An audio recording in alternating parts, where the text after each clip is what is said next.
Hello दोस्तों, geography bye Lalit platform पर आप सभी का स्वागत है। आज हम स्टेट पॉलिटी का ये हमारा चौथा टॉपिक रहेगा। हमारी यह 4th नंबर की क्लास रहेगी। इससे पहले हम 3 क्लासें कर चुके हैं। ये हमारी चौथी नंबर की क्लास है। इससे पहले की क्लास हमने राज्य मानवाधिकार आयोग के बारे में करी थी। ठीक है, इसकी चौथी क्लास है और इसमें हम देखेंगे लोकायुक्त के बारे में। स्टेट पॉलिटी हमारी हमने स्टार्ट कर रखी है, स्टेट पॉलिटी।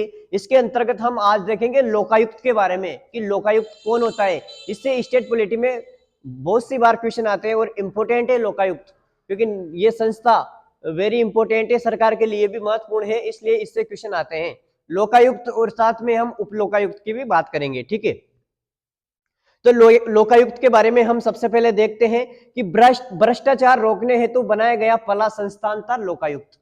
ठीक है, ये भ्रष्टाचार को रोकने के लिए बनाई गई थी, एक प्रकार की संस्था थी लोकायुक्त। ठीक है, अम्बुड्समैन, स्वीडन में इसको अम्बुड्समैन कहते हैं। अम्बुड्समैन स्वीडन राजनीतिक व प्रशासनिक भ्रष्टाचार रोकने हेतु, स्वीडन में ये राजनीतिक एवं प्रशासनिक भ्रष्टाचार को रोकती है, जिसको अम्बुड्समैन कहते हैं स्वीडन में। ठीक है, अब ये समिति याद रखना आप, हरीशचंद्र माथुर समिति के द्वारा सर्वप्रथम राजस्थान में ओम्बुड्समैन जैसी संस्था को स्थापित करने की सिफारिश की गई। किसके द्वारा? तो हरीशचंद्र माथुर समिति के द्वारा राजस्थान में ओम्बुड्समैन जैसी संस्था को स्थापित करने की सिफारिश की गई। ठीक है, ये फैक्ट है जिनको आपको याद रखना जरूरी है। 1966 में प्रथम प्रशासनिक सुधार आयोग, 1966 का जो प्रथम प्रशासनिक सुधार आयोग था, जिसको मोरारजी देसाई आयोग भी कहते हैं, के द्वारा भी लोकायुक्त व ठीक है, प्रथम प्रशासनिक सुधार आयोग मोरारजी देसाई आयोग द्वारा भी लोकायुक्त व लोकायुक्त की स्थापना। ठीक है, लोकपाल, सॉरी, यह 1966 में प्रथम प्रशासनिक सुधार आयोग यानी मोरारजी देसाई आयोग के द्वारा भी लोकपाल व लोकायुक्त की स्थापना की सिफारिश की गई। ये प्रथम प्रशासनिक सुधार आयोग था, जिसने भी कहा कि आप लोकपाल व लोकायुक्त की स्थापना कर सकते हो, की सिफारिश की गई। ठीक है, लोकपाल लोकायुक्त विधेयक सर्वप्रथम 1968 में रखा गया, जो कि पारित नहीं हो पाया। सबसे पहले लोकपाल और लोकायुक्त का जो विधेयक था वो 1968 में रखा गया था, जो पारित नहीं हो पाया। ठीक है, अब देखते हैं हम, नोट लगा के इंपोर्टेंट पॉइंट है। ठीक है, लोकपाल व लोकायुक्त नाम एलएम सिंघवी द्वारा दिया गया, ये याद रखना आप। लोकपाल व लोकायुक्त का नाम एलएम सिंघवी द्वारा दिया गया। ठीक है, लक्ष्मी मल सिंगल ऐसे ही नाम है इसका। तो लोकपाल व लोकायुक्त का नाम एलएम सिंघवी द्वारा दिया गया। प्रथम राज्य जिसने लोकायुक्त कानून पारित किया, उड़ीसा ने 1970 में। यहां से क्वेश्चन आता है कि भारत का कौन सा राज्य है जिसने सर्वप्रथम लोकायुक्त कानून पारित किया, तो उड़ीसा 1970 में। दूसरा क्वेश्चन आता है, प्रथम राज्य जिसने लोकायुक्त कानून, प्रथम राज्य जिसने लोकायुक्त को नियुक्त किया, तो लोकायुक्त को नियुक्त किया महाराष्ट्र ने 1971 में। ठीक है, पारित तो किसमें हुआ ये कानून? तो प्रथम राज्य जहां पर लोकायुक्त कानून पारित हुआ, उड़ीसा 1970 में। और प्रथम राज्य जिसने लोकायुक्त को नियुक्त किया, महाराष्ट्र 1971 में। ठीक है, अब हम राजस्थान के संदर्भ में बात करते हैं लोकायुक्त के अंतर्गत। ठीक है, तो अगर राजस्थान के संदर्भ में बात करें तो राजस्थान में लोकायुक्त यह एक सांविधिक एवं वैधानिक आयोग है। वही वैधानिक या कानूनी आयोग है। क्यों है ये वैधानिक या कानूनी आयोग? क्योंकि इसकी स्थापना राजस्थान लोकायुक्त एवं उपलोकायुक्त अधिनियम 1973 के अंतर्गत की गई, इसलिए एक वैधानिक या फिर कानूनी आयोग है, क्योंकि इसकी स्थापना राजस्थान लोकायुक्त एवं उपलोकायुक्त अधिनियम 1973 के अंतर्गत की गई। ठीक है, अब हम नोट में और बिंदु देखते हैं। यह भी एक सलाहकारी आयोग है राज्य। ठीक है, राज्यपाल से अनुमति, जो लोकायुक्त और उपलोकायुक्त जो कानून है, जो लोकायुक्त का निर्माण किया गया, लोकायुक्त संस्था का निर्माण किया गया, उस संस्था को राज्यपाल से अनुमति मिली 3 फरवरी 1973 को। ये डेट भी याद रखना आप, राज्यपाल से अनुमति 3 फरवरी 1973 को। ठीक है, और राष्ट्रपति से अनुमति इसके अगले महीने में, यानी 26 मार्च 1973 में राष्ट्रपति से इसको अनुमति मिली। राज्यपाल से 3 फरवरी 1973 को और राष्ट्रपति से 26 मार्च 1973 को। नोट लगा के याद रखो आप, इंपोर्टेंट पॉइंट था ये नोट वाला। राजस्थान के प्रथम लोकायुक्त आईडी दुआ, यहां से भाई साहब क्वेश्चन आता है, कंफर्म यहां से क्वेश्चन आता है राजस्थान के प्रथम लोकायुक्त से। ठीक है, तो राजस्थान के प्रथम लोकायुक्त आईडी दुआ सर्वोच्च न्यायालय के न्यायाधीश थे। ठीक है, और अंतिम लोकायुक्त केपीयू मेनन। कौन? केपीयू मेनन अंतिम लोकायुक्त, जो कि राजस्थान के पूर्व मुख्य सचिव थे। अंतिम लोकायुक्त थे केपीयू मेनन, राजस्थान के पूर्व मुख्य सचिव। लोकायुक्त रूप में सर्वाधिक कार्यकाल एमबी शर्मा का था। किसका? एमबी शर्मा का लोकायुक्त के रूप में सर्वाधिक कार्यकाल था। और लोकायुक्त के रूप में न्यूनतम कार्यकाल, लोकायुक्त के रूप में न्यूनतम कार्यकाल था विनोद शंकर देव, सर्वाधिक तो एमबी शर्मा का और न्यूनतम कार्यकाल विनोद शंकर देव का। ठीक है, राजस्थान उच्च न्यायालय के एकमात्र मुख्य न्यायाधीश जो लोकायुक्त भी रह चुके हैं जस्टिस डीपी गुप्ता। ऐसे क्वेश्चन आते हैं कि राजस्थान उच्च न्यायालय का एकमात्र न्यायाधीश, राजस्थान उच्च न्यायालय का एकमात्र न्यायाधीश जो कि लोकायुक्त भी रह चुका है, तो वो है DP Gupta, justice DP Gupta. और राजस्थान के वर्तमान लोकायुक्त, यहां से आपसे क्वेश्चन बनेगा कि राजस्थान के वर्तमान लोकायुक्त कौन है। ठीक है, यहां से कन्फर्म क्वेश्चन आएगा कि राजस्थान के वर्तमान लोकायुक्त कौन है, तो प्रताप कृष्ण लोहरा, पीके लोहरा भी कहते हैं इसको, पीके लोहरा, प्रताप कृष्ण लोहरा, प्रताप कृष्ण लोहरा वर्तमान में राजस्थान के लोकायुक्त थे। ठीक है, अब लोकायुक्त संगठन की बात करते हैं कि उसकी संरचना क्या होती है।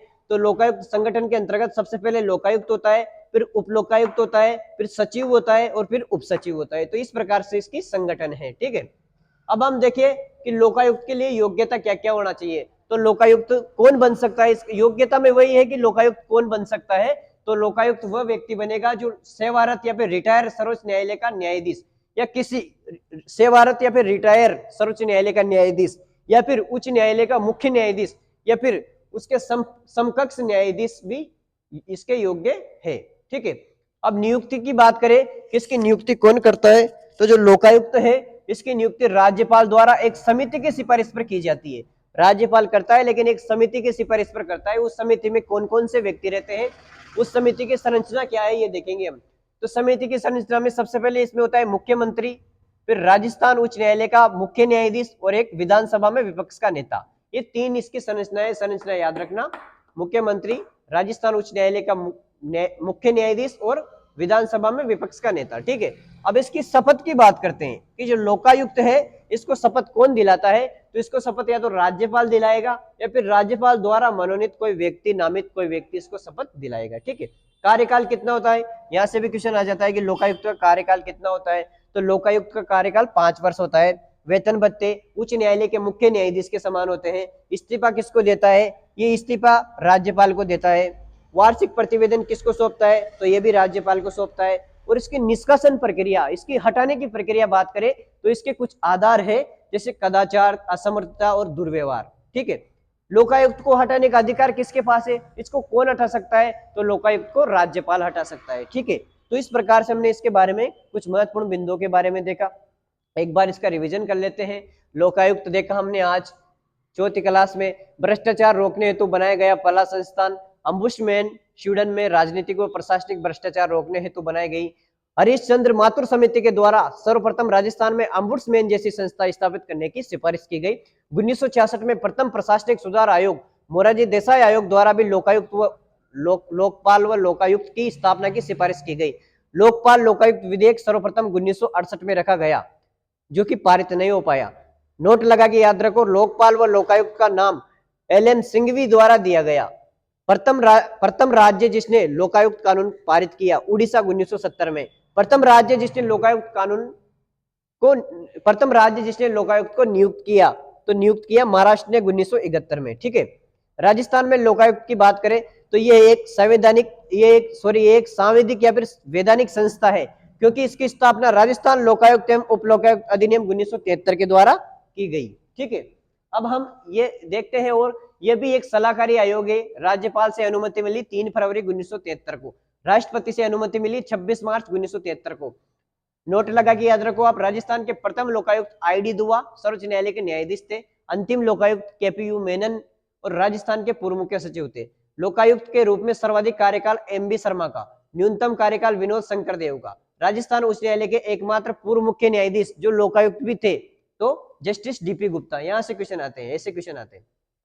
ठीक है, इस प्रकार से क्वेश्चन बनते हैं। एकमात्र उच्च न्यायालय जो सर्वोच्च न्यायालय के एकमात्र पूर्व मुख्य न्यायाधीश जो लोकायुक्त भी रह चुके हैं तो जस्टिस डीपी गुप्ता। राजस्थान के वर्तमान लोकायुक्त प्रताप कृष्ण लोहरा। लोकायुक्त की संरचना की बात करें तो लोकायुक्त, फिर उप लोकायुक्त, फिर सचिव, फिर उप सचिव। योग्यता सेवारत या रिटायर सर्वोच्च न्यायालय का न्यायाधीश या किसी उच्च न्यायालय का मुख्य न्यायाधीश या फिर उसके अधीनस्थ या फिर समकक्ष न्यायाधीश। नियुक्ति राज्यपाल एक समिति की सिफारिश पर। समिति की संरचना मुख्यमंत्री, राजस्थान उच्च न्यायालय का मुख्य न्यायाधीश और विधानसभा में विपक्ष का नेता। शपथ राज्यपाल या राज्यपाल द्वारा नामित कोई व्यक्ति। कार्यकाल 5 वर्ष। वेतन भत्ते उच्च न्यायालय के मुख्य न्यायाधीश के समान, और इस्तीफा राज्यपाल को, वार्षिक प्रतिवेदन भी राज्यपाल को, और हटाने का अधिकार भी राज्यपाल को है। कुछ निष्कासन का आधार है कदाचार, असमर्थता और दुर्व्यवहार।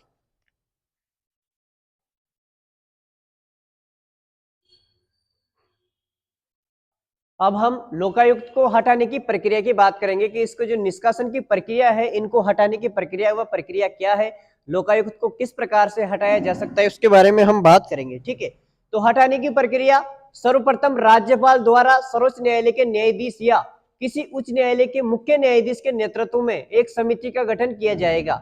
समिति द्वारा आरोपों की जांच की जाएगी। ठीक है, क्या है, सबसे पहले राज्यपाल द्वारा सर्वोच्च न्यायालय के न्यायाधीश या किसी उच्च न्यायालय के मुख्य न्यायाधीश के नेतृत्व में एक समिति का गठन किया जाएगा। समिति द्वारा आरोपों की जांच की जाएगी। समिति की जांच के पश्चात राजस्थान की विधानसभा द्वारा लोकायुक्त को निष्कासन करने हेतु एक विशेष बहुमत से प्रस्ताव पारित किया जाएगा। ठीक है, ये दो प्रक्रिया है, इस दो प्रक्रिया के द्वारा इसको हटाया जाएगा।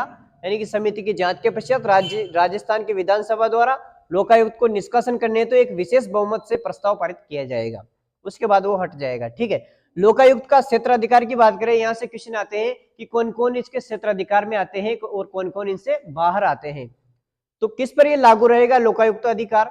लोकायुक्त का क्षेत्राधिकार मंत्री, सचिव, विभागाध्यक्ष या फिर लोक सेवक, जिला परिषद, जिला प्रमुख, उप जिला प्रमुख, पंचायत समिति के प्रधान, उप प्रधान, जिला परिषद व पंचायत समितियों के स्थायी अध्यक्ष, नगर निगम के महापौर, उप महापौर, नगर परिषद के सभापति, उपसभापति, नगर पालिका का अध्यक्ष, उपाध्यक्ष, नगरीय निकायों के स्थायी समितियों के अध्यक्ष, और यूआईटी यानी नगर सुधार न्यास के अध्यक्ष और निगमों के अध्यक्ष, ये इसके क्षेत्र अधिकार के अंतर्गत आएंगे। तो ये इनको याद रखना, ये इंपोर्टेंट है। और कौन इसके क्षेत्र अधिकार से बाहर आएंगे, तो इसके क्षेत्र अधिकार से बाहर भी इंपोर्टेंट है। यहाँ एग्जाम में इनसे क्वेश्चन आते हैं कि कौन इसके क्षेत्र अधिकार में है और कौन इनसे बाहर है। मतलब बाहर का मतलब वो जो लोकायुक्त है इन पर कानून नहीं बना सकता है, जो इसके अंतर्गत है उन पर ही कानून बना सकता है। ठीक है, उन पर ही रोक लगा सकता है। तो क्षेत्र अधिकार के बाहर कौन कौन से जिनसे लोकायुक्त का कोई संबंध नहीं है, तो राज्यपाल, मुख्यमंत्री, विधायक, सरपंच, उप सरपंच, आरपीएससी के अध्यक्ष सदस्य, राज्य निर्वाचन आयुक्त, मुख्य निर्वाचन अधिकारी, प्रादेशिक आयुक्त, महालेखाकार राजस्थान। ठीक है, विधानसभा सचिवालय कर्मचारी, विधानसभा सचिवालय के कर्मचारी, राजस्थान उच्च न्यायालय के न्यायाधीश व अधीनस्थ न्यायालय के न्यायाधीश, और सेवानिवृत्त लोक सेवक, और भ्रष्टाचार के 5 वर्ष पुराने मामले इसके अंतर्गत नहीं है। ठीक है, अब लोकायुक्त के कार्य की बात करते हैं। हमने लोकायुक्त तो पढ़ लिया, इतनी बड़ी संस्था के बारे में पढ़ा, लेकिन ये करती क्या है, इसके कार्य क्या है? तो लोक सेवक के विरुद्ध विभिन्न शिकायतों व अपील की सुनवाई करती है, जैसे भ्रष्टाचार, पद का दुरुपयोग और सत्यनिष्ठा का अभाव। लोकायुक्त को सिविल प्रक्रिया संहिता 1908 के अंतर्गत निम्नलिखित शक्तियां प्राप्त है। इसको भी वही शक्तियां प्राप्त है जो हमने कल राज्य मानवाधिकार आयोग के बारे में देखा। क्या क्या कि किसी भी लोक सेवक को कार्यालय में बुलाना, साक्ष्य हेतु बुलाना, ये सब शक्तियां भी इसको प्राप्त है 1908 के तहत। लोक सेवक के विरुद्ध अनुशासनात्मक कार्रवाई, लोक सेवक के विरुद्ध अनुशासनात्मक कार्रवाई हेतु राज्य सरकार को सिफारिश करना, गलत शिकायत पर 3 वर्ष की जेल या जुर्माना राज्य। ठीक है, अगर कोई गलत शिकायत करेगा इन पर तो 3 वर्ष की जेल और जुर्माना भी है। राज्यपाल को वार्षिक प्रतिवेदन सौंपना, ये भी काम है इसका लोकायुक्त का कि ये राज्यपाल को वार्षिक प्रतिवेदन सौंपेगा। ठीक है, इसकी कमियां क्या क्या है? तो ये एक सलाहकारी आयोग है, जांच दल का अभाव है, विभिन्न लोक सेवक इसके क्षेत्राधिकार से बाहर है, जैसे सीएम, एमएलए वगैरह। उप लोकायुक्त का निरंतर रिक्त पद, अत्यधिक लंबित मामले, वार्षिक प्रतिवेदन पर विधानसभा में चर्चा नहीं होना, ये तो इसकी कमियां हैं, त्रुटियां हैं। इसमें सुधार कैसे कर सकते हैं हम?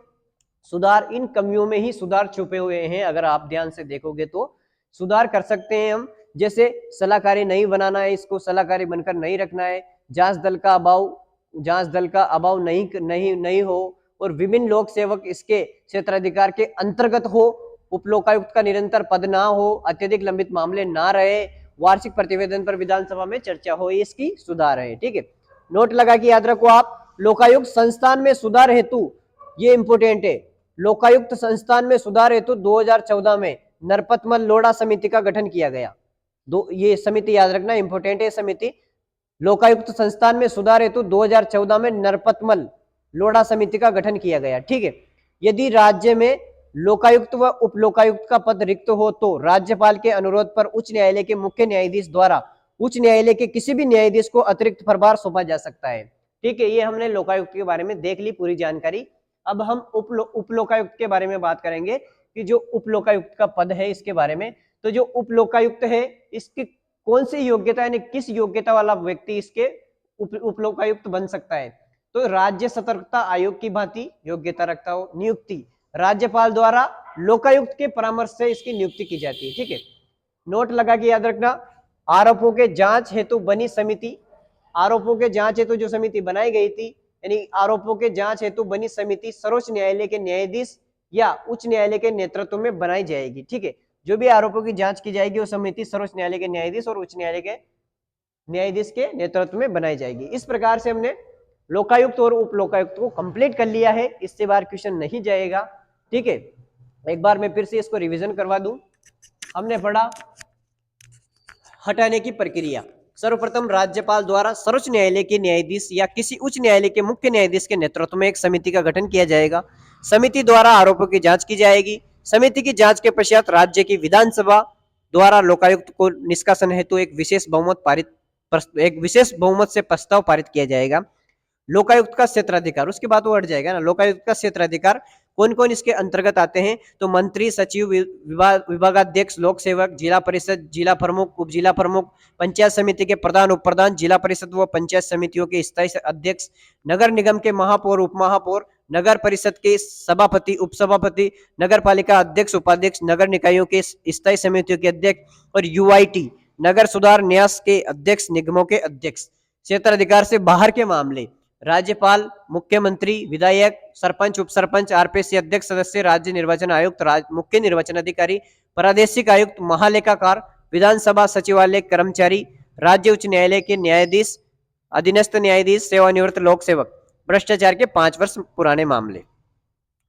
लोकायुक्त के कार्य क्या क्या है? लोकायुक्त के कार्य है लोक सेवक के विरुद्ध विभिन्न शिकायतें व अपील प्राप्त करना, जैसे भ्रष्टाचार, पद का दुरुपयोग, सत्यनिष्ठा का अभाव। लोकायुक्त को सिविल प्रक्रिया संहिता 1908 के तहत निम्नलिखित शक्तियां प्राप्त है। वही शक्तियां लोकायुक्त को लोकायुक्त कार्यालय में बुलाना, लोक सेवक को साक्ष्य या तो बयान लेना और राजस्थान सरकार के किसी भी कार्यालय से कोई दस्तावेज मंगवाना वगैरह।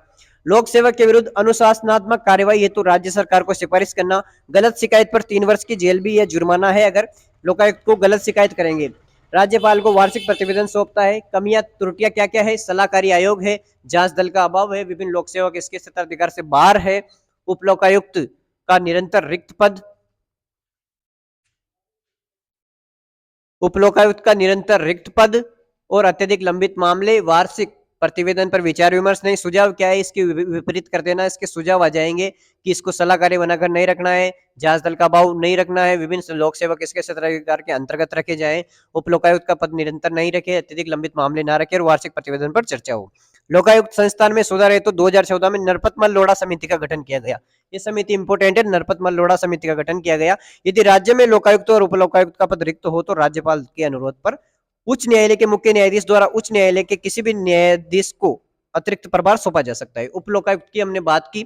योग्यता राज्य सतर्कता आयोग की भांति नियुक्ति राज्यपाल द्वारा लोकायुक्त के परामर्श पर आरोपों के जांच हेतु बनी समिति सर्वोच्च न्यायालय के न्यायाधीश या उच्च न्यायालय के न्यायाधीश के नेतृत्व में बनाई जाएगी। ठीक है, इस प्रकार से हमने लोकायुक्त और उप लोकायुक्त टॉपिक कंप्लीट कर लिया हो।